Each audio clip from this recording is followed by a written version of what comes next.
O'zbekistonda tibbiyot biznesga aylanibdi. Otabek Mutalxo'jayev saraton haqidagi noto'g'ri tashxisdan so'ng sochi oqarib ketgani haqida gapirdi. Kanalimizni birinchi marta ko'rib turgan bo'lsangiz obuna bo'lishni va video ostiga like bosishni unutmang. So'nggi vaqtlarda muxlislar nazarida kamnamo bo'lgan xonanda Otabek Mutalxo'jayev Darakchi nashrining YouTube kanaliga intervyu berdi. Suhbat davomida xonanda nima sababdan media olamida kam ko'rinayotgani va boshdan kechirgan xastaligi haqida so'zlab berdi. Tan olish kerak, inson hayotida yorug' kunlar bilan birga qorong'u kunlar ham bo'ladi. Betob bo'lgan kunlarim ham bo'ldi. Shunday vaqtlarda san'atni to'xtatib turishga to'g'ri keldi. Ammo 10 yillab yo'qolib ketmadim. San'atda kamnamo bo'lganimning yana bir sababi ketma-ket yangi qo'shiqlar chiqarmayotganim bo'lsa kerak. Lekin yana bir gap, she'rga yuragim jiz etmasa ashula qilmayman. Shuning uchun doim yaxshi she'rlarni qarab, qidirib yuraman. Hamon ijoddaman, to'xtab qolganim yo'q. Media olamida ko'rinmay qolgan vaqtlar ham xalq xizmatida, davlat tadbirlaridamiz. Kerak bo'lsa har kuni to'ylarda, xalq xizmati va viloyatlarda yuramiz. Xorijda konsertlar berib turibmiz. Yaqinda ham Moskva va Istanbulda konsertlarimiz bo'ldi.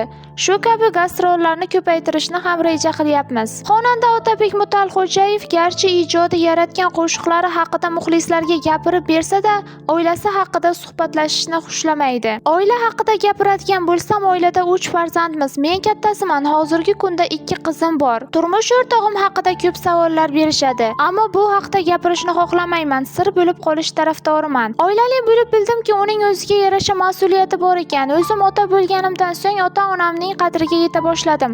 Farzand tarbiyasi oson ish emas ekan, deydi u. Garchi o'ziga to'q oilada o'sgan bo'lsam-da, hayotda ko'p qiyinchiliklar ko'rganman. Ota-onamdan pul olmay, ularga og'irligim tushmasin deb kichkinaligimdan bozorda arava sudragan kunlarim ham bo'lgan. Ba'zan meva terib sotganman. Maktab davrimda kompyuterxona ochgandim. Bir muddat avtomobillarga gaz quyish shoxobchasida ham ishlaganman. Birinchi maoshimni 14 yoshimda makaron ishlab chiqaradigan korxonada ishlaganimda olganman. Yozgi ta'til paytlari edi. Nima qilishni bilmay pullarni onamga berganman. Shunda onam o'sha pullarga men uchun o'quv qurollar olib bergan. Neft, gaz sohasida o'qishni tugatganim uchun oxirgi ishlagan joyim gaz quyish shoxobchasi bo'lgan. Talabalik yillari o'sha yerda operator bo'lib ishladim. Bu yerda bizni ishdan tashqari ham qurilishga olib borishardi. Ish o'rnimni yo'qotmaslik uchun majbur bo'lib qurilishda ham ishlaganman. Hatto buning ortidan ko'p kasalliklar ham orttirib olganman. Bolalikdan ishlagan pulimning qanchadir qismini ro'zg'orga yengil bo'lsin deb uyga olib kelib berardim. Bugun yaxshiyam shu ishlarni qilgan ekanman deyman, deydi xonanda. To'g'ri, pul uchun to'ylarga chiqib turaman, lekin pul deb g'ururimni sotmayman. Xonandalikdan tashqari qo'shimcha biznes ham qilib turaman. Shu ishim davomida pul uchun har nega tayyor odamlarni ham ko'rdim. Yaqinda bir odam meni $10,000 atrofida pulga uxlatib ketdi. O'sha insonga birovning haqqi ertaga farzanding, yaqinlaring yoki ota-onangning kasalligi bilan qaytsa, qo'rqmaysanmi degan gaplarim ham ta'sir qilmadi. Misol uchun birovdan $100 qarz bo'lib qolsam, ko'nglim xijil bo'lib yuradi. To pulini qaytarmagunimcha xotirjam bo'lmayman.